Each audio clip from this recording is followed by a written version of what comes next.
missed this. I know. Welcome back. I know. Best recording of the new year. Yeah.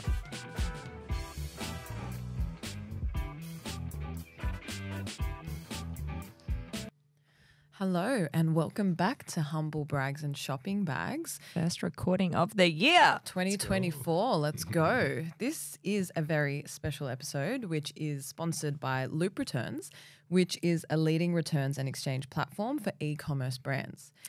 Now, I am particularly excited about this episode for a number of reasons. I've recently jumped on board as an advisor for Loop Returns. So I've been learning about the platform for, a few months now. And I'm so excited about the impact it's going to have for Australian e-commerce businesses. And we have a special guest from North America. Our first international guest. Besides Justin, New Zealand. Besides Yes. New Zealand. No, don't want to offend They're New one of the Zealand. fam. They're one of the fam, Yes. so let's not count it. No. All the way from Toronto. Toronto. go. We've got Dan Anand Thank from you. Loop Returns. Welcome, Dan. Thanght you for having me. It's Welcome a pleasure to back. be here across Yes. the pond. Yeah. Second trip to Australia. Yeah. Love it. It's a long flight. It's a long flight from good old Canada. I It did that is. last year for 2 days. You did? Yeah. I was there for 2 days in Banff, and it was pretty hectic, I must say. Yeah. I would say the flight going to North America, at least from what I found for the last trip, was a lot harder than the flight coming here because it's overnight, right? So you get an opportunity to sleep, and then you Yeah. wake up and it's the next day, even though you skipped a day. Yeah. Whereas on the way back, you're leaving midday, and it's so hard to fall asleep on that flight.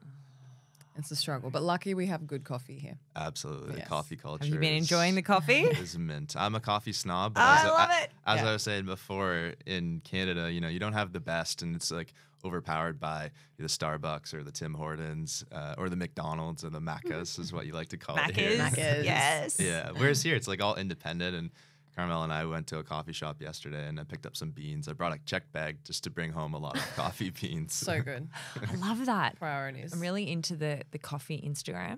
You know the With like, the sound effects and yes, stuff. with the Yeah, sound I effects, and they know. really they spray the beans Yeah. and Yeah. do the full process. I don't Yeah. know why, but that is It's like puts you into a trance. yes, Yeah. it's so addictive. I have a Instagram group with my coffee snob friends, and we just send each other those types of videos So on good. Instagram. Okay, that's legit. We should do that. Yeah, Yeah. I'm all for Because it. we have the time to. Yeah, But it's- so much spare time. Yeah. I feel like when you're in Australia, or like if you were born in Australia, you need to know how to make an espresso. Is that right?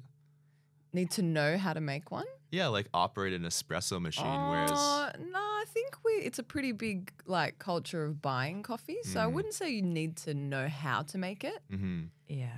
but the cafe needs to know how to make Yeah, it. for yeah, sure, yeah, for sure. exactly. Well, I'd be surprised running a stat on that, seeing like how many Australians know how to use an espresso machine versus Yeah. let's say people in Canada. Like nobody True. uses it. It's It all would be higher. automated Sure. machines. Yeah, that's true. Yeah. Okay. There are, people do get very serious. They import really expensive coffee machines. Like my brother Yeah. imported a coffee machine from Sicily. He's very serious about his coffee. Yeah. Yeah.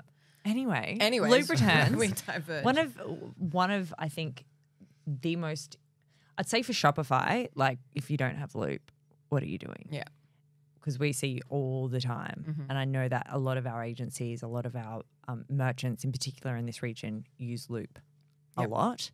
So I'm really interested and excited to dive deeper into the solution, but also the returns trend in general, because I'm seeing a lot on LinkedIn and even in, advisory sessions that I'm constantly in around returns. It's very topical at the moment.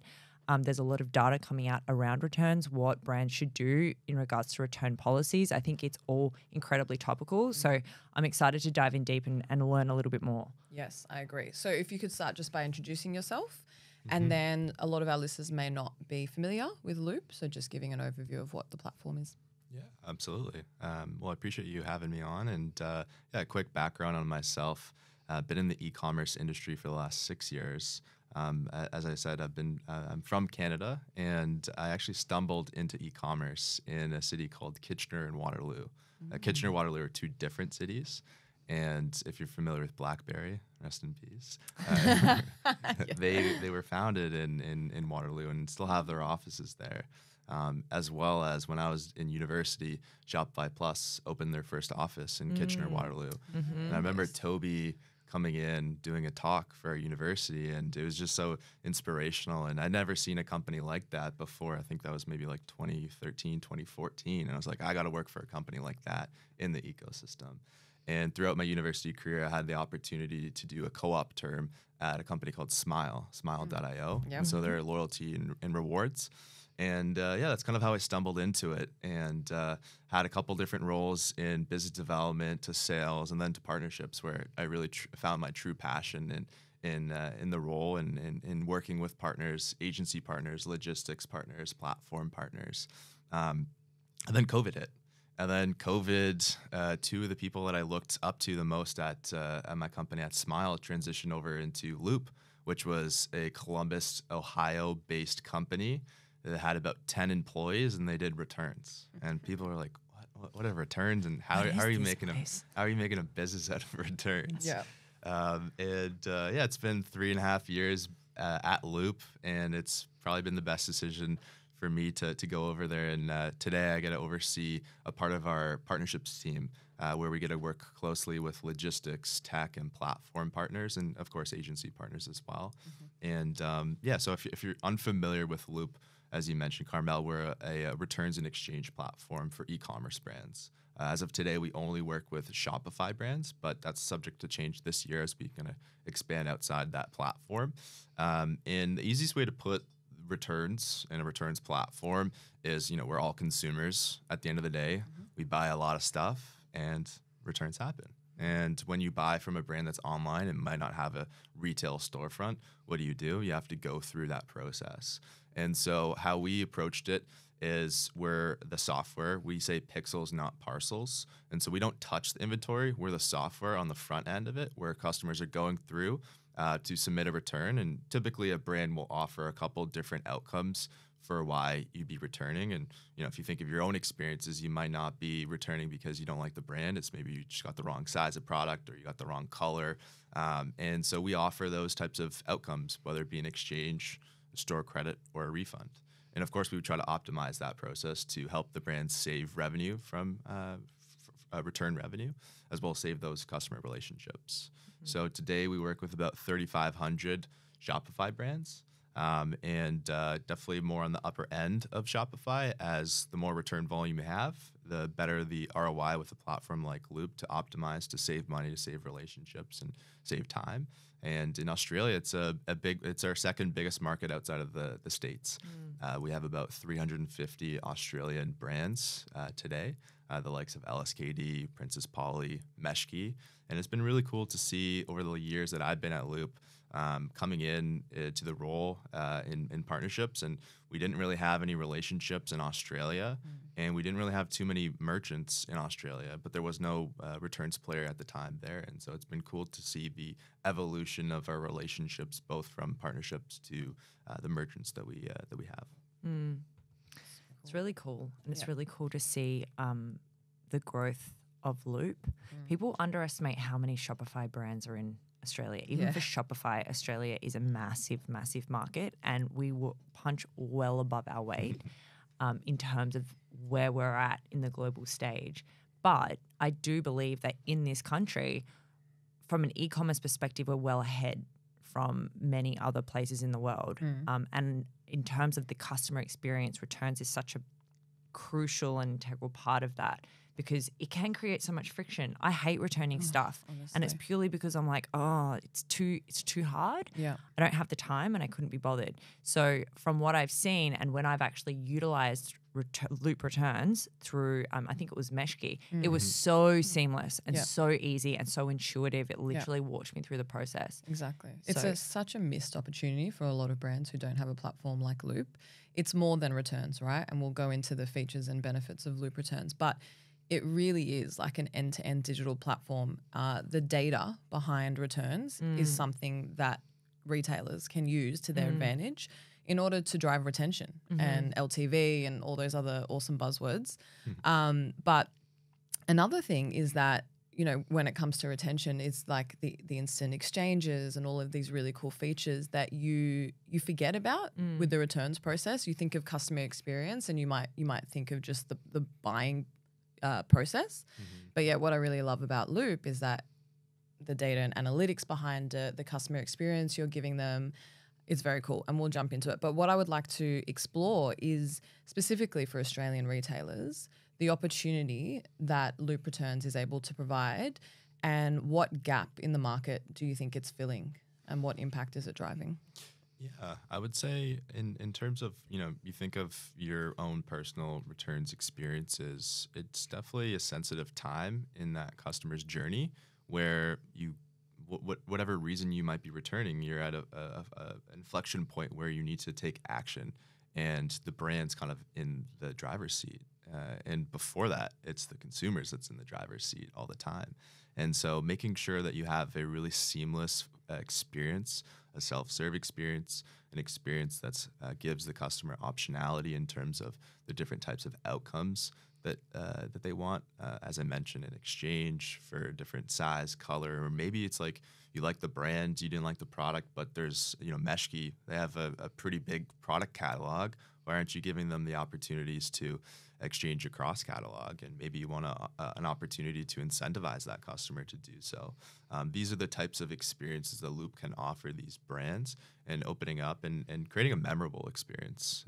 From my own personal experiences, I would say that going through that returns process and having a negative experience, I'm not shopping from that brand again. Yeah, definitely. Yeah. But the ones that you have favorable outcomes, I'm going to be an advocate. I'm going to be sharing that that flow, that experience with my friends.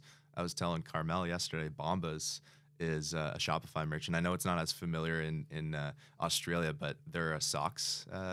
Maybe not the best way to describe it, but I'm wearing their socks right now. Very, very comfortable, premium socks. Yeah. And I had a hole in the socks and I had to go through the returns process. And they just left a very positive outcome for me. Of course, they gave me some fresh pairs of socks. And just like that's meaningful. I'm going to shop at that brand again. And of course, that has a pretty big impact on LTV. If you have a bad one, you're not going to shop there again. And that's a wasted opportunity. Yeah. Could we talk about like the trends around returns at the moment, because it is very topical? Number one, returns can be quite a high cost or quite a high item, expensive item on the balance sheet. Yeah. There's the whole trend around, is what happens with a return once it's actually returned. So the sustainability aspect comes into it. And I think in general, as you mentioned, there's so much friction around returns, and a lot of brands at the moment, from what I'm hearing, understand that but don't know what to do. So in general, and we can just talk more broadly around what you're seeing from a trends perspective and how a retailer can think about returns in a cost-effective, sustainable, and good, positive customer experience way. Absolutely. So some of the trends, some of the current trends in the return space that we've seen, as you mentioned, I think at the forefront, it's profitability. Brands can't grow at all costs. I remember in 2020, 2021, it was fun to be a part of e-commerce because you're just throwing money at the wall and seeing what sticks. It was like raining cash, baby. Exactly. Yeah, and expectations for cost savings is higher than ever. Yep. And the brands that we work with and the current trends that we've been able to pick out of, one of them being you are very familiar with on the banner of a website, free shipping and free returns, free exchanges. Yep. So return fees is an interesting trend that we've been seeing, and I think it has market differences. Australia has always been a market, and I'm sure as you two are consumers in the market can attest to this, that returns maybe aren't always free here, whereas in Canada and the United States, it's often free. And that's the tides are changing with respect to it. And the data suggests that with Loop, with our merchant base, 60% of merchants are charging fees on some types of outcomes for returns. And furthermore, with respect to the different outcomes, you can customize. So for example, like our philosophy is if a customer is going to exchange or choose a store credit, don't charge them a crazy fee, because the customer's staying with the brand, and you're keeping that revenue in house, and maybe charge a fee for a refund to reduce their ability to, or not their ability, but just their interest in choosing that. And that is a change in a customer psyche, where it's like you see that price difference swing, and it could lead from like $10 to $20 on either end. But what's furthermore, what I was about to say was, in terms of exchanges, we've seen a 6% increase in return fees charged on exchanges, which kind of goes against what we were saying. But you know, as cost savings is at an all-time, or focus on cost savings at an all-time high, and making sure that brands can reduce return rates, of course, retain more revenue when returns happen, because it's normal. That's one trend that we've been seeing with respect to Loop, and it's grown. It continues to grow each year. So return fees is one. I would say establishing stricter return policies to prevent return abuse. Return abuse and fraudulent returns. I think we're all accustomed to maybe buying that shirt that you are going out for a party on the weekend and knowing full well that you're going to return that. That's okay. I've never done that. I used to do that when I was younger. Maybe with uni dresses students. from David Jones, because their return policy was so easy. flexible. So I'd just buy like an expensive dress that I couldn't afford, wear it, and go back to David Jones and return it. we're all guilty. We've all done it once in our lives. Now we're all guilty of that, but then there's the extreme players, and the stat, of course, looking at like out of 10 consumers, maybe there's one that's fraudulent. You want to have your return policy cater to the 9 out of 10 customers. Those are the good customers. Those are the ones who are going to come back and shop with your brand and going to have high LTV and going to be able to make your brand successful. Of course, there's ways to mitigate those 1%, 10% of those customers that are fraudulent. So a trend would be shortening refund windows. Time that the customer has when the item has been delivered to when they can actually refund that order. And so we've seen a 3% decrease in average refund windows in that, which is definitely, I don't know how that correlates to the actual time differences, but important. And then the other one is processing refunds at the time of receipt of return merchandise. And so what that means is brands will receive the return items, open it up, inspect, it's not a bag of rocks, it's not a box of Oreos, and then process the refund for the consumer. And of course, those two trends have helped reduce and mitigate fraud, but fraud is consistent, of course, and there's a lot of different aspects, bells and whistles, that can continue to reduce. And so that would be another trend that we've been able to see. Definitely the market differences between Australia and ANZN and Europe and the States and Canada, it's completely different across the board. Yeah, can we talk on that? What countries like to return? So is ANZ, do you find that there's higher return rates in ANZ whereas in Germany it might be a lot lower? Like, what is the country differences? Are we a massive returns market? Yeah, I don't have the numbers off the top of my head. I was sharing some data yesterday to one of our partners around revenue retention. So revenue retention, what that means is out of all the revenue that gets returned, how much of that does the brand save? Yeah. And so that's through exchanges and store credit. And Australia, out of the data that we have 17.5 million returns that were processed through Loop last year in 2023. And in Australia, the second biggest market for us, they had the highest revenue retention. So cool. That's really cool. Yeah. So they save more revenue, and there's probably factors as to why that may be, such as they at least the return policy might not offer refunds, and they can only choose an exchange or a store credit. Yeah. Maybe they have better incentives, and the customers are just more prone to that. Yeah. So that's definitely been one interesting aspect. Yeah.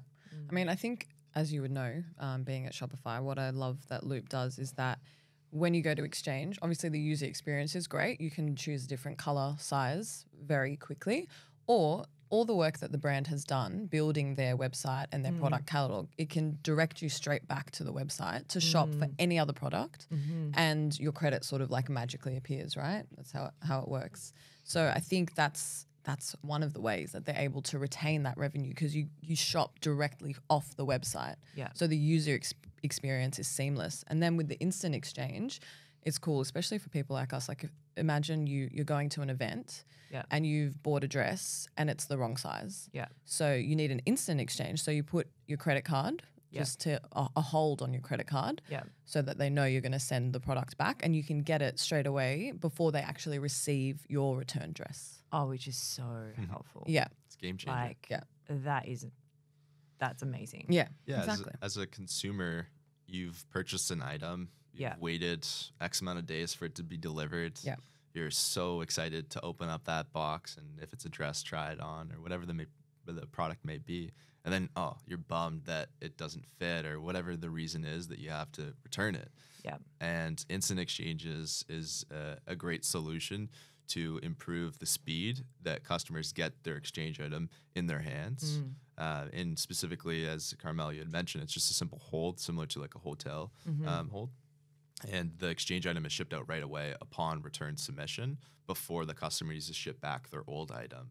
And of course, there is a risk component to that, because you don't want that customer just to keep the old item. So what happens is, because they're putting a hold down on their credit card, they have a time window. It's usually 14 to 21 days to ship back that old item. And the interesting part of that is brands tried their best to bring their inventory back, because that can be resold. And so they are motivated to have that inventory come back quicker. And this feature allows that to happen, in addition to getting the customer their exchange item in their hands quicker. So Petal and Pup, an Australian brand that we work with in women's fashion, was one of the brands that was able to kind of give us some feedback around this product that we released. I think it was released maybe two years ago. And in an interesting aspect to it as well is the duration that a customer waits for when they submit a return before instant exchanges was released. Let's say it's like 10 days, 5 to 10 days, the customer needs to wait because they need to ship back their old item. In that time, the exchange item might go out of stock. And then that leads to another upset moment for the customer. They got the original product that they purchased, didn't fit, or whatever the reason may be, and then they exchange it, and then that item goes out of stock. It's like, oh my goodness. So this, of course, shipping the new item out has allowed the customer to receive it, and to the brand to reduce the out of stock scenarios. And that saves a significant amount, because otherwise that would go to automatic refund. And Petal and Pup has seen some really game changing stats with that feature. And right now, Loop has about over 900 merchants that are actively using instant exchanges. And when the option for instant exchanges is presented, 60% of the time, customers choose that over just a regular exchange where they have to ship their old item back before waiting for the new one. So, I mean, why wouldn't you choose it? It's a simple hold, and of course, you need to send that item back. Exactly. Impatience. Impatience. I'm the most impatient person. Exactly. So Same. that would be like, yep. Thank 100%. you, 100%. Take all my details. Take my details, do the Exactly. hold, just get me my thing as fast as possible. Exactly. There's also nothing worse than, because in Australia we've got store credit, I think it has to be 3 years, right? Oh, wow. So we've got just regulation. That's a long time. It's a long time that you can have a store credit without it expiring. I don't know how many store credits I've got. I've got out there. Yeah. Because I'll like return something. I'll be like, just do a store credit, whatever. Yeah. And then I just forget about it. Yeah. Which probably I shouldn't admit that, because it's probably really bad.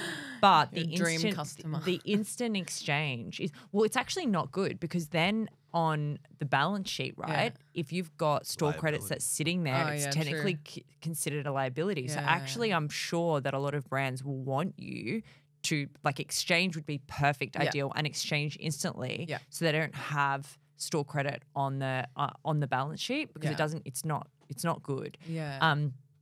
So I love the fact that you can go directly back to the store to pick out another item straight away. That's like ideal scenario. Yeah, and you can incentivize it, right? So you can give extra dollar amount for exchanging. So if you've bought something for $70, you might want to. They might give you a credit of $5 extra to spend. Yeah, it's about putting the consumer in the driver's seat. In the time when they're submitting their return, to take action and get that outcome that they want. incentivizing them to choose a refund or to choose an exchange and choose a store credit over a refund. So yeah, it's all these factors and features definitely play a part in that. And you draw back and look at the hard numbers, and about 20 to 30% is the average return rate. And when you look at the revenue retention, it's on average 30 to 40%. So there's still a significant amount of money that's left on the table that the customers are choosing refunds. And conversations that I've had with these brands, it's fascinating as, growth at all costs is no longer a thing. And, you have your existing pool of consumers that you just look at them and you're like, okay, how can we get more out of them? And returns, especially, is one area that I think has a lot more opportunities for brands to look at. And whether that be weaving them into the marketing strategy and looking at all the customers that have refunded in the last 6 to 12 months. And what are we doing with these consumers? They've shown intent. Of course, they've purchased. And you can look at the data and say, why did you return it? Was it a sizing issue? Was it a product issue? Was it you just didn't like the brand? Yeah. I think there's some money on the table there that we can work with. You spoke about Petal and Pup before, but are there any other use cases or brands that you've worked with where they're great examples of that data utilization? Yeah. So we work with a lot of enterprise brands in Shopify, mid-market enterprise brands. And as brands grow, their product catalog grows and their return policy grows. And Nix is an example of a consumer that utilizes data and looks at how they can improve their operations. And is that NYX? And KNIX. Oh, Nix. Okay. They're a Canadian brand. Yeah, I was going to say, I don't think they're in Australia. Yeah. No, not yet, maybe. Not yet. Who knows? Maybe one day. Yeah. So personally, I don't shop at Nix because they're women's intimates. Okay. Very popular. But good use case for returns because Yes. sometimes Totally. you get the wrong size. Yeah, all the time. Absolutely. And they sell women's intimates. They have a growing product catalog. They've grown significant. They're one of the top Shopify brands in North America. And utilizing data and looking at how do we automate the return policy, it becomes even more challenging when you have different types of products in intimates. And looking at that and seeing how they can save time, I think, was very important, as well as costs. And so I'll break it down into two different areas. Number one, you purchase intimates, you try it on, worn or washed, you can't return that.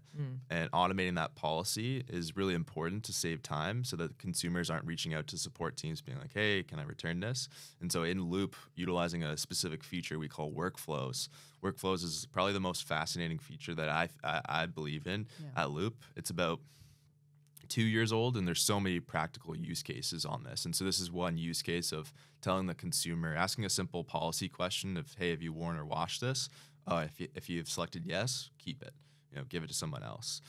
In addition to that, it saves on shipping costs. If you think about the world that we live in today, it's expensive. Labels are expensive. And if you get a product that can't be resold back at your warehouse, where's it going to sit? It's going to sit in the corner of your warehouse, and it's just going to take up money. And so definitely the sustainability aspect of that as well is important. We have many brands that utilize rerouting of returns to different destinations. It doesn't have to be the warehouse. It could be, for example, a donation center. It could be a refurbishment center where they can hopefully refurb and then resell it. And so Nix, being one example of utilizing data to cut down on time savings, cost savings, was an important aspect for them. And we've seen them grow and utilize a feature like workflows. That's just one example, of course. I love the workflows. I think we're familiar with it as a market because you have, your Klaviyo flows, Yotpo, SMS flows, things like that. But I love that it's now being applied to a platform within returns because the logic behind it is great and it's customizable when you can segment it to VIP customers and all the other use cases that you mentioned, which is really cool. Yeah. On that. Oh, sorry. So sorry. I was just about to say, in terms of workflows, it's growing in terms of the adoption. About 30% of all returns last year was impacted by a workflow. That's interesting. Yeah. I was going to say, in that particular scenario, could you utilize the data to then also make updates to, for example, a sizing guide? Because if you can see that a particular bra or a particular style or whatever it is getting a lot of returns because of wrong size, then is that data available for a brand to then go, maybe there's something about the size of this bra that Or we the have to then supplier. go, or the supplier, that means it's just a little bit like the fit model is, it means that the sizing is a bit off. So therefore we need to make updates to our sizing guide to make sure that people are able to appropriately measure like what size it is, if that makes sense. It does. Or am I getting too granular here? No. No, I think you've spent some time on our customer case stories. I have She not. hasn't. I She have hasn't. not. So there you go. No, that's a fantastic example. It's actually a story that I can share with a brand called Love Your Melon. Okay. And funny name. Is this another Intimates brand? Or? No, no, I was no, gonna say. not. By the way, my questions come from just me putting General. myself in a retailer's position Yeah. of Exactly. what would I want, like what would be the most valuable insight for me, right? Because ultimately I feel as though we all go data, data, data. If data can't be utilized, it's worthless. It's 100%. useless. Yeah. And if I was a retailer, I'd be like, well, sizing is a big thing. It is, yeah. Like, you know, and sizing guides, to get them right, it just makes me as a customer's life so much easier. And the quality of material as well. Exactly. It's very So important. anyway, tell us about your case. Tell us about the case study. No, it's completely factual in terms of like when I buy stuff online and I look at the reviews and it's like true to fit or too big Yeah. to fit. Like those Yeah. are really important aspects, and Yeah. returns data is incredibly important for re-updating those materials, sizing guide, product photography. And so Love Your Melon is a hat company, hat headwear company.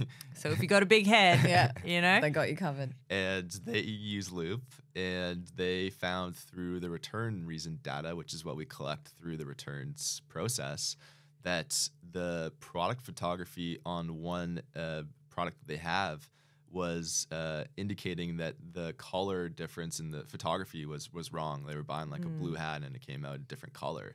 And they wouldn't have picked that up otherwise. That product had the highest return rate in their product catalog, and they just double clicked into that data to suggest, oh, well, we need to change the product photography, and they changed it, and the return rate drastically reduced. And so, yeah, you know, looking at that data, you're sitting on a pool of a lot of data. So I understand that it might be hard. It can be overwhelming at times, where it's like, where do I look? And I think brands need to Loop, for starters, can do a better job in improving the ability to slice out that data and give them recommendations on how they could improve the process, whether it be manufacturing, whether it be product photography, whether it be sizing, and all those data and reports are accessible in Loop today. And of course, utilizing and working with an account manager, I think, that specializes and sees this day in, day out will be important for them to reap the benefits of their data.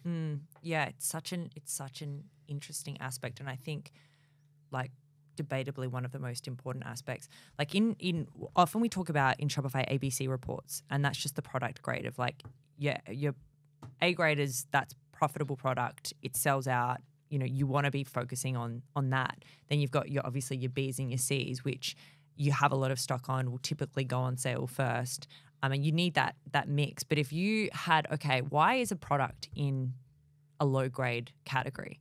Like, why is that product not selling? Why is that product maybe being returned at a higher rate? Like, if I was a brand, I'd be going into that data to understand, well, is it because it's just we got just bad style, like it's not trending, or people just don't have an affinity to it? Or I'd be looking at returns data and be like, well, if that particular product is being returned at a higher rate, that means that there's something wrong with the product, or there's something wrong with the way that we're using descriptions or selling it, you know? So it's really important, because you don't want a lot of that unprofitable product line, right? So Exactly.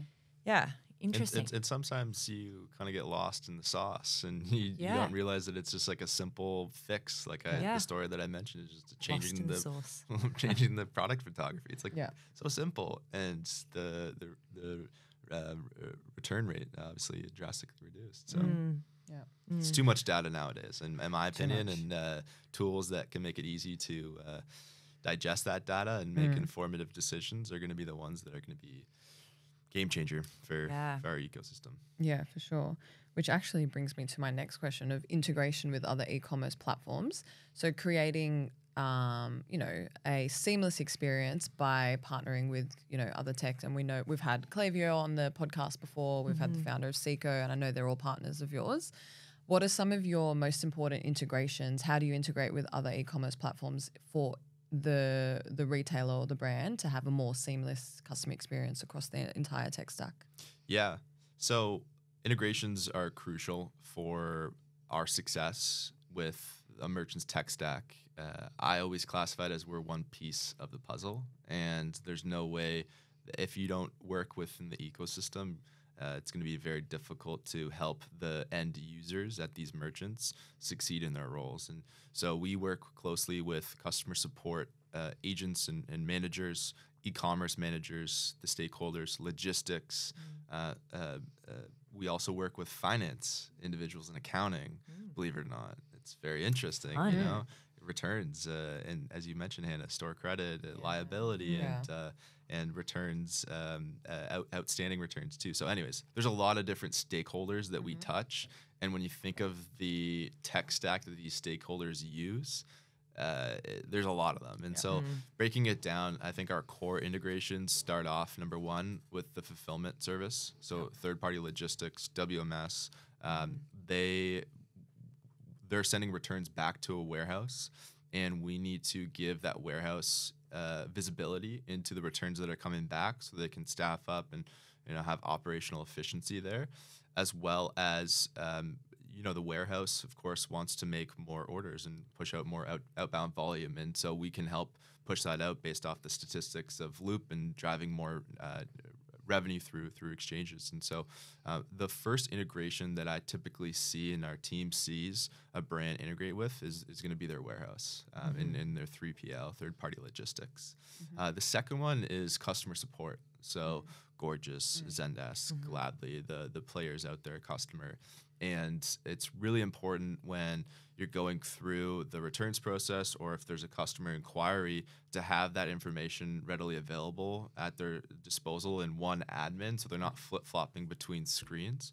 So that is the second integration that's really powerful. Of course, customer support, the statistic is, I feel like I'm just rattling off stats. Love a stat. Hannah loves a stat. Love a Don't worry. stat. It's like don't worry. I'll reuse it. 30 to 40% of support-related tickets are return related. Makes That sense. doesn't surprise me. Yeah. Yeah. And so having that information available so that they can have that conversation, they can become an expert in terms of, oh, hey, you have an open return, or hey, you're looking for an exchange. Here, I'll recommend you these products, or you purchased a skin tone and it was the wrong tone. Okay, let me help you guide that. So customer support's a big one for sure, and making that self-serve, of course, is important. Another one, and very applicable to the international markets, specifically Australia, as it's an island, and you can only grow as much in domestic until you have to ship international, is the international shipping and returns players. So Shopify, of course, with Markets Pro. You have Globally, you have Passport, you have Seco's players that can help you ship out internationally. And so that's an important one that definitely, as a trend this year, is a growing trend, and ones that our merchants are more involved in. Of course, Australia, it's, you have to do that. You have to ship internationally to grow. But North America, it's been a growing trend and an integration, and we've been integrating with a couple of these players to provide optionality for our merchants. So those are a couple integrations that have been crucial for our merchants tech stack to play around and make sure that they're compatible, because otherwise it's going to be a very difficult time for us to succeed just in our own kind of silo. Yeah. And do you guys partner with Australia Post here locally? Yeah, so carriers is, of course, an integration that I kind of skimmed over, but a label needs to be generated for a consumer to submit and send back their return. So we partner with a couple players. EasyPost is the player that we partner with, which is a shipping aggregator, and they partner closely with Australia Post and other carriers to generate labels, rate shop across to choose the cheapest one, and based off the brands, they're going to have negotiated rates or carriers that they choose to work with. So we'll leverage their API, and we do have relationships with Australia Post. We just don't have a direct integration into Australia Post today. Makes sense. So for any of our listeners who own a retail brand or work with a brand at the moment, could you give some advice on how to optimize the returns process, specifically if they're looking at increasing profitability and customer retention? So there's a lot of advice that I could probably give. Yeah. This podcast could be Distill it. They can also Give us, like, connect with you on actionable. LinkedIn if they have any further questions. But for now, So I think it goes back to what we've already chatted about. You want to have a returns process that is seamless. So for starters, I think it's like table stakes now, but self-service. You want to return something at 10 p.m. at night, easy. You could do that. You don't need to chat with someone. Return outcomes is important. Having flexibility with the ability to, whether it be exchange, store credit, refund, giving them those options. Instant gratification with instant exchanges. And, people are impatient. We want things today. You've seen how Amazon works, and it's very much like that.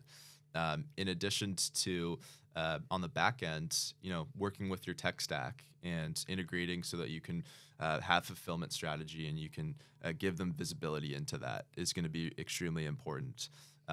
Shipping costs is also an advice that I would provide to merchants. Making sure that you can have access to negotiated rates. You can use a variety of different carriers to cut down on costs, label costs. It's it's a very expensive line on the budget sheet. So definitely diversifying the carrier strategy is important. Market growth in terms of whether it be shipped domestically or internationally is something that that brands should be thinking about. And with the rise of these international shipping partners and return partners, you can ship worldwide nowadays. And you think of the shipping costs, like I'm from Canada, I buy a lot of stuff from the States, making sure that the shipping label isn't crazy expensive, but also the return label. yeah, I've bought a lot of things from UK, for example, and it actually impacts the conversion. Like as a consumer, when you're going through the conversion process of trying to buy a product, correct me if I'm wrong, but do you land on the return policy page? When you buy a product, you're checking the return policy before you purchase something. absolutely not. Maybe it is. So I'll give you the story of buying like a flannel, like a t-shirt, for example, and what happens if it doesn't fit? Am I going to pay a label fee for that? Well, I think we probably use girl math. So we don't really read the T's and C's. We're like, we'll just give it to a friend if it doesn't fit. that's literally That's what our happens. return policy. My Girl return math. policy is try not to return. Yeah, exactly. So guy math for me. Yeah. I went to this brand's website and they were charging like $50 for a return label. 50. $50. No. $50. I'd be like, yeah, not returning. No, That's no. like No, not returning. I'm not buying. Yeah, you're not buying. I'm not buying that exactly. shirt. Yeah. So it has a big impact to conversion too. There's not returning. You know what though? Girl versus Girl boy. math, Yeah. I'd still probably buy. yeah. I just would take not the return. risk. But then you wouldn't shop there again. No. Because you'd be like, well, that was Exactly. shit. $50 Yeah. is insane. Exactly. That's Yeah. insane. Yeah. Yeah. That's insane. But it's an important consideration when you're thinking about your return process and Yeah. policy. And, Yeah. Yeah. and these are the things that these brands will need to break down. And of course, working with a partner like Loop, we see that day in and day out, and we can provide recommendations on what's the best way to structure your return policy based off the products that you sell. And how do you structure your international growth and international return policy? How do you work with your fulfillment partner? And I've been talking with a lot of Australian brands, and it's crazy. There's so much information out there, but there isn't like a clear guide as to how do you ship international, or how do you structure your your return policy, or how do you work with various apps. There's so much information. And as an e-commerce manager, of course, relying on podcasts like this is important. Working with agency partners to get advice and things like that is there's. That's where the Aggregate Co episode, Yeah. for anyone listening, Yeah, go back. listen to that one, Yeah. because that provides a lot of context in terms of that international cross-border strategy. Yeah. But you're right, and in our market, it's so important because also there's a real trend around Australian brands at the moment, in particular in North America. And it's like you want to capitalize on that. You want to be able to service that market. You want to be able to expand and grow. But if you're not thinking about these types of things, you're not going to do that profitably. Yeah. And that's the most important piece, because if you're like having to cop a $50 return rate as a business, that's also not sustainable, because I'd assume that brand was passing the cost through, the full cost of it. So it's like, how do you optimize that? Yeah. You're not going to get international customers like that. No. You're not going to get customers in general if you do that. Yeah. Yeah. It's really fascinating. I'm surprised you said no to checking return policy. I've never looked at one. Have you? No. Yeah. So my aim of the game is check out as fast as possible, We're just which like, is quick, why quick. like I love Shop, because literally it's like click button, done. Yeah. Like if I can check out of a store within a minute, which often I do, that is like, oh, this was great. Yeah, that's why the returns process has to be seamless as well, because we're very impatient. So if it does come to returning and there's a roadblock, that's it. Like, I'm not shopping there again. Yep. Yeah. Yeah. And the other piece of advice that I would provide is optionality when it comes to you've submitted your return. How do you actually get that return back? And so traditionally, box and label. Yeah.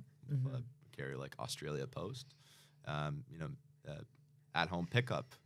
I don't know if that's popular in Australia, but in America, where like Uber delivery, like they're doubling and things like that. Yeah, where people are a little bit more lazier in North America, where you don't want to leave your house and you want to have things delivered in 2 days or 1 day, and then have things picked up if it doesn't fit. That's an option, as well as omni-channel in store, like having a pause, I believe is how you pronounce it in Australia. We say so this was the biggest thing learning for me. I was at NRF in January and I was just saying, Shopify pause, like Shopify pause. What do they People call would just be like, POS. POS. Oh. Yeah. Pause is not a thing. They're like pause. Like they didn't understand what I was saying. I think Shopify everyone pause. actually thought I was saying pause. Yeah. And it was because we say pause all the time. Like that's what we say. But I know Yeah. POS. It's So- POS. longer. It takes too long to say. POS. Yeah. What? But of course, like if you have a retail store, why would you not convince your consumers that are trying to return to go in store if they're in proximity of a store? Yeah. Because number one, the store associates can be way more knowledgeable. Number two, the buying experience is much better as a consumer. You can touch, you can feel the clothes, you can try on the clothes, and you have a consultant there that's going to recommend something. And more chances than not, you're going to walk probably away from that store, not choosing a refund, but probably choosing a store credit or an exchange. And so Absolutely. giving consumers optionality is important, as we are in a society that when you buy something, there's 8 different payment providers, but on the reverse side of it, there's one. It's like, why is that the case? Yeah. It's true. I love that. the world I of- honestly think that we need to be talking about this more, because honestly, I get the question all the time around returns and should we offer exchange? Should we offer refund? Like, how do we structure a returns policy? And I do think it's topical at the moment, and people probably overcomplicate it as well. But having access to the data in your platform will help optimize a returns policy and process. And I think that's the key. Like, you need something, but where you start isn't necessarily where you're going to end. Absolutely. Just starting off, if you don't use a returns platform and capturing that information, full stop is, it's data you're not seeing if you're not if you're doing it manually. It's too cumbersome to collect the return reasons if you're handling returns on email, which I don't think many brands are nowadays. But capturing that, setting a baseline, and then exploring and digesting that data to help you make decisions on how you should structure your policy. What's your time window look like? How do you automate and process the different outcomes? Yeah. So if I was a brand and I wanted to, I'm like, yes, Loop, this sounds amazing. How long does it take to turn on, implement Loop returns? As fast as they want to move, and I know every app probably says that. Like, realistically, if I'm a medium-sized brand and I've got I just want an off-the-shelf policy and solution, like what, because I think that's a really important point as well, like how hard it is to implement and turn something on. Yeah. Well, they get customer support. Yep. Yeah. So baseline, if a brand is interested in utilizing Loop and wants to go through and onboard with Loop, we recommend anywhere from like 2 to 6 weeks. Okay. So Loop is on Shopify. We're an app on Shopify, so you can download, you can install it.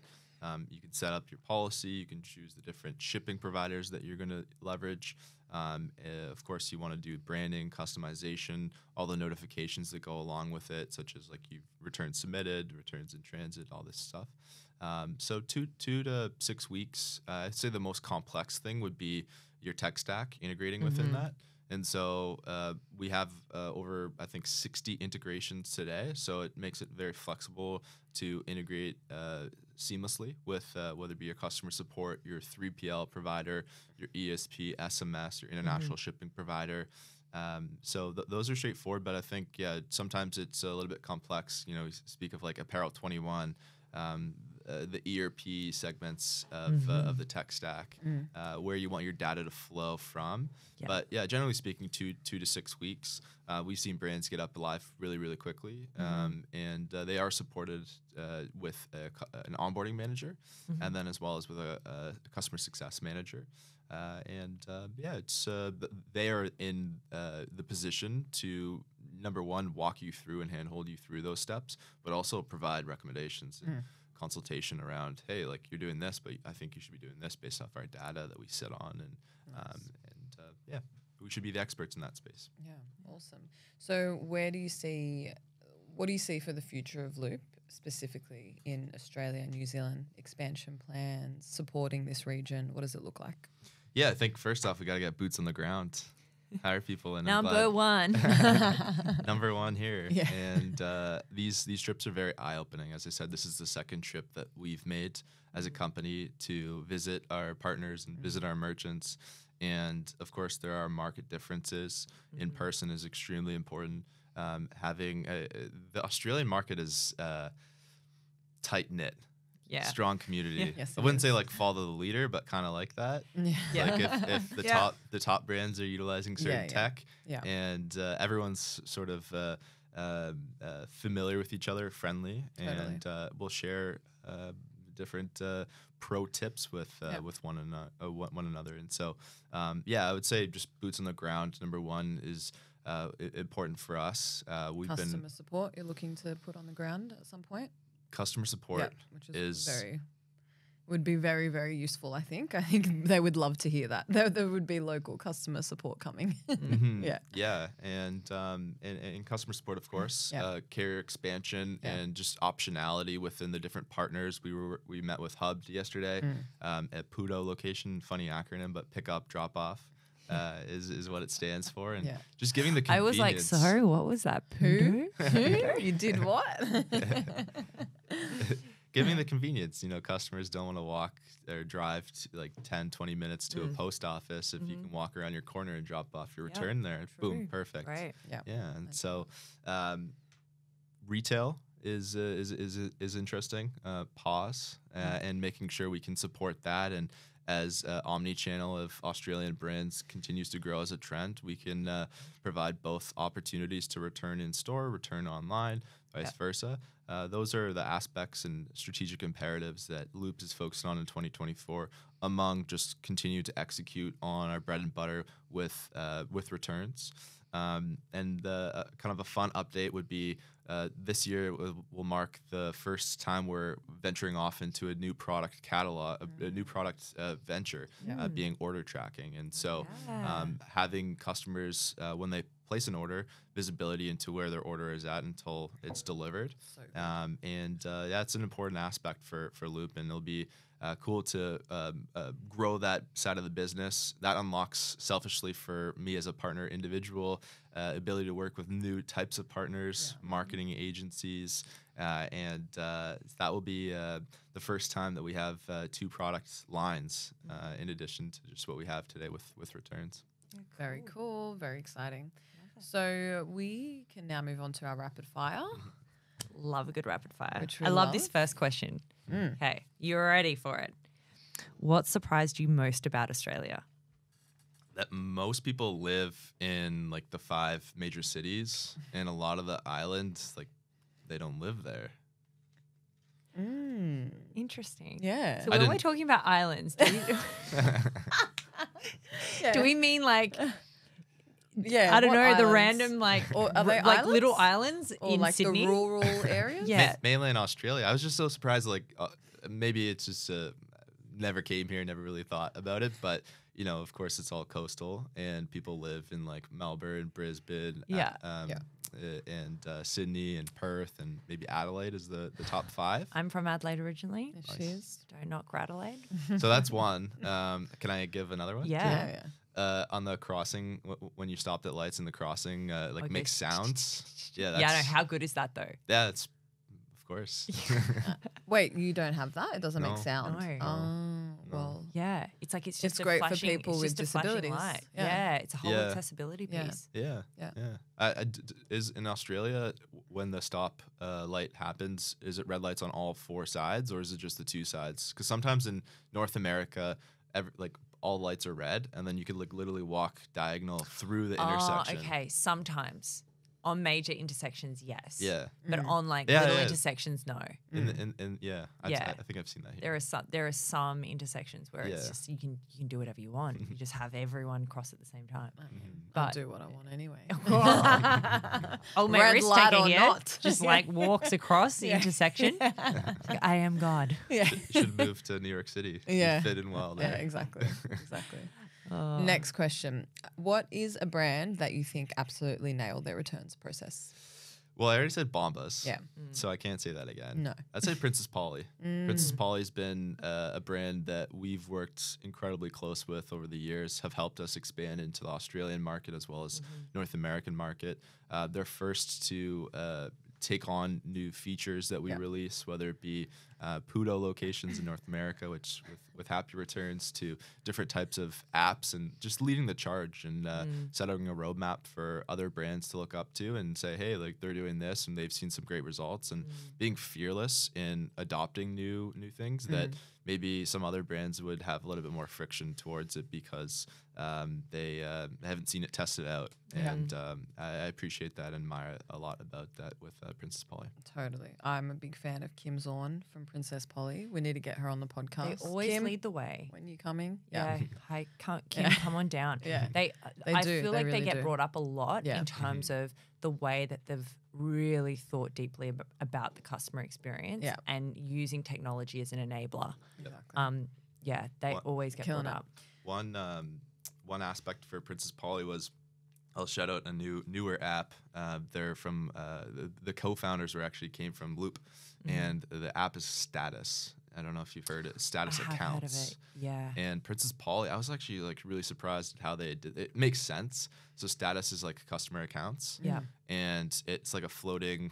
I don't want to call it widget because when I was at Smile, that was a bad term to call that. But it was the ability for a customer. They basically, when a customer wants to return something, they will route all of the returns through Status, because it's a one authentication where like you sign in and then you see all your orders and you yes. click return. Yeah. And that actually like reduces the order lookup failures for returns, because like 1 out of every, like, let's say 5 returns, when a customer starts to return that item, they forget the order number, they can't find the order number, and so it causes a little bit of friction. So they've been able to adopt Status and send all their returns initiating through Status, which is That's really Oh, cool. I love that. Innovative. Next question. Favorite book or podcast? so from Canada. Yeah. Call me stereotypical, big hockey fan. Okay. And Spitting Chicklets is Spitting Chicklets. Spitting Chicklets. Okay. I like the sound Is that of that. like is that a hockey term? Yes. Okay. So you know how like hockey players, they're missing some teeth? Yeah. Yeah. Spitting Chicklets. Spitting chicklets. Oh, okay. So they're a hockey podcast, and I don't play anymore. I used to play competitively, and their podcast is all about like being in the locker room and just like hanging out with the boys and talking about players' careers. And so every episode they have 1 or 2 hockey players. It actually is not even hockey players anymore, just like people around the community. And it's just a fun way to like learn about a players' upbringings, their success stories, their failures. And they did NHL, the National Hockey League, had the All-Star game in Toronto in early February, and Spitting Chicklets had a live podcast in Toronto. And so that was the first time I ever got a chance to go see a live podcast. How was and it? It was incredible. It was at a theater They brought on some really special guests. Yeah. They have like an alcohol line called Pink Whitney. All these weird I names. tell you bloody what, North yes. Americans. But no, that's my favorite podcast. It's just That's like cool. a guilty pleasure. You know, you're driving and Love it. you're just tossing on her. I was on the plane. I was listening to a podcast. That Yeah. podcast. Yeah, nice. Love it. We're going to a live podcast soon. We are. Stephen Let's go. Bartlett, Diary Nice. of CEO, is coming from the UK. Favourite podcaster? We're very I know. excited. Yep. It's going to be the best. Yep. It's cool how they take a form of podcast which is online and then translate it to like Yeah. an actual event. And, Yeah. it was Yeah. great. Something we will also explore Yeah. for this potty. Exactly. Next question, last question is, what is one piece of technology that you can't live without? I think you'll laugh at this. It's older piece of technology. It's a film camera. Like a Oh. physical. I have it in my backpack, like a old school point and shoot film camera where Wow. you have film and you have to with develop, a tape. Yeah, you have to develop the film, and then number one, the reason why I can't live without it. Of course, I had periods of not living with it because of your phone, but like now your phone, you can just snap pictures all Yeah. the time, and they're not really meaningful to you. Whereas when you shoot on film, you have anywhere from 24 to 36 shots, and so coming on a trip like Australia, if you just bring that, of course, you can take it on your phone, photos on your phone too. Yeah. But they're more memorable, and so cool. definitely you cherish and you don't like trigger happy with the the photos, and What do you do with that? The film afterwards? So I take it to a lab Okay. and they get it developed. Yeah. And then it's a cool aesthetic, of course, with Nice. the film. It's a Yeah. little bit Cool. old school. Yeah. And Love that. you can get pretty niche into it. Like I've dove into, you can develop the film yourself and like get all the kits, and then you can also like scan the photos yourself. We have a lot of negatives at my family home, and of like our childhood and you Love don't even have that. access to those photos anymore. Yeah, exactly. And so scanning those photos are bring memories to life that Yeah. you haven't seen in a long time. you should start a business. Yeah, I know. Yeah. I mean that my that would God. not be a fun business to do. Margins are probably pretty tight on that. That's true. That's true. Amazing. So, the last segment of our show is where we get to review a product from an e-commerce brand. So, today we have from Naked Harvest, which is an awesome Australian founded brand based in Queensland.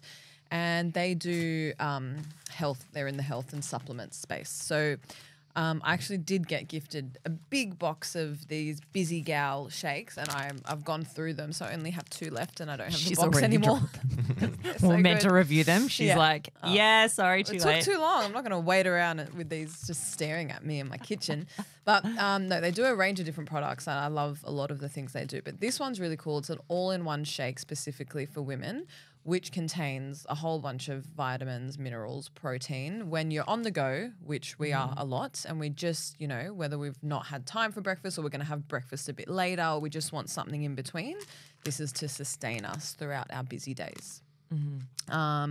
I tried my stomach is rumbling. I don't know if you can hear it. I'm like, So was mine. we should have tried it. I had the cookies and cream and chocolate. Loved them both. Cookies and cream I particularly liked. So I thought one question we could ask you, Dan, is when it comes to returns, people obviously think about fashion and apparel because of the return volume that you get.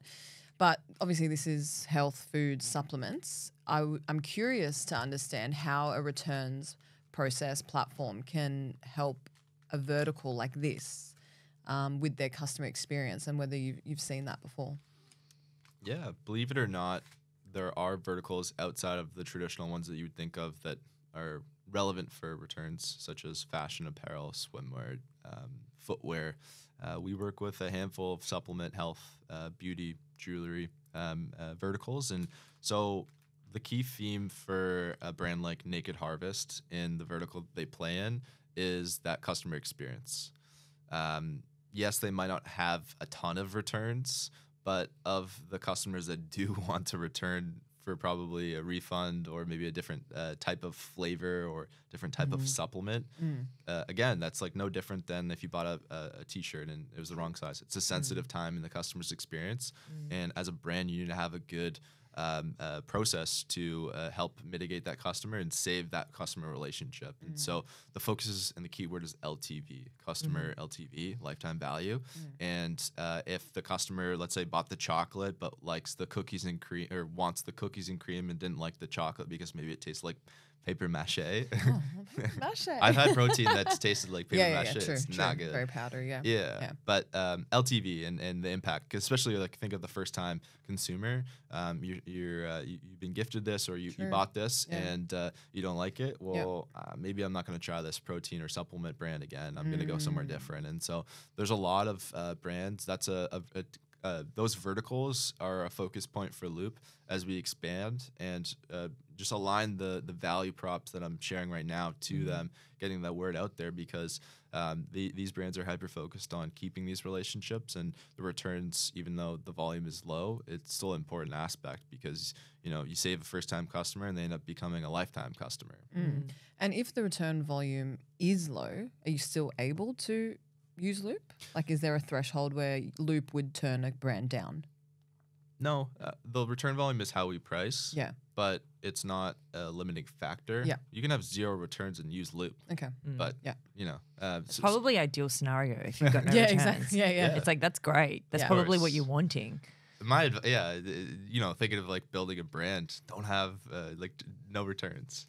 You say the average return rate is like 20 to 30%. You can just eliminate that right there and then, but you might cause some customers some frustrations. Well, it depends why they're not returning. If it's people like us who just got frustrated and don't want to return, but then never come back, you don't want that either. Again, I go back to the data piece of it. If you've got chocolate that keeps on getting returned or people have an issue with it, then clearly there's something about the taste of this that people don't like, or the texture or whatever it might be. Yeah. So utilizing that data to then improve your formulation is the best way to create a great product. And ultimately, if you have a good product, that's number one. Like, have a great product. And so if you can keep on using all of that data, then perfect. Why wouldn't you? Why wouldn't you want to do that and test that? So And the option, like if you're buying a supplement or food off an e-commerce brand, you don't know if you like it. It's your first time. It will help the initial first sale as well, because if I don't like it, that I can exchange it. Yeah, and you shouldn't stray away from those customers. Yeah. They're providing you amazing feedback that can help you improve the products, the buying process, the brand experience. Yeah. Don't shy away from that. I just went through the same thing with finding a greens powder. Yeah, you said you found a really good one. I did, yeah, and I you love need to it. share it. We should review it. I know. Yeah. Actually, let's do it. Yeah, yeah. I will definitely do that. But that was hard because most greens powders taste like grass. It's so hard. Like grass with that like real artificial flavor. Yeah. That you're like, not loving this. I've gone but I through a lot of found bad one ones. that is amazing. I So need it. that's I for need next it. time. Okay. Done. Keep listening, people. I will Yes. share. Revolutionary. Amazing. Dan, thank you so much for joining us. Thank It's you for having been us. eye-opening. You know that obviously we are very big supporters of Loop, and we think it's going to be a game changer in this market, and we can't wait to see it explode even further. And I'm sure we'll see you back in Australia very soon. I hope so. It's been a great second trip already. I still got some days left here, but I really appreciate you having me and Loop on the podcast, and looking forward to more success in Australia. Amazing. Love Thank it. you. See ya. Bye. That was great.